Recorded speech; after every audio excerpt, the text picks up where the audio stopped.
Навигация продолжается, и предприятие «Алмаз-Дортранс» активно работает над плановыми показателями. Тесное взаимодействие снабженцев, портовиков и автомобилистов вселяет надежду, что летние объемы алмазники освоят, лишь бы не подвела река. Подробности в сюжете Сергея Евтюкова. Мелководье на Верхней Лени, о котором говорят в средствах массовой информации, пока не отражается на работе Ленского речного порта. Суда идут в обычном режиме, и предприятие без промедления разгружает флот. Навигация у нас началась официально 6 мая. Уже практически мы скоро месяц как работаем. И за этот период переработали на сегодняшний день 58 411 тонн груза. В основном это компанейский груз, это цемент, клинкер, оборудование, техгруз. Активно включились в навигацию и сторонние перевозчики, но пока не все из них в силу разных причин работают через Ленский речной порт. Ввиду таких обстоятельств малого прихода судов в порт работает в неполную силу.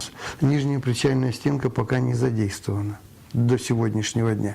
Мы думаем, ее все-таки, когда пойдет больший, поток судов, груза, мы планируем ее к июню запустить. Но опять-таки условие – это вода.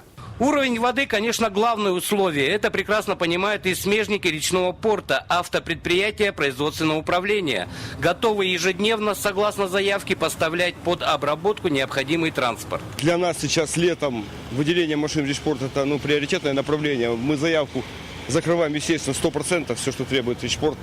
Действительно понимаем важность этой перевозки.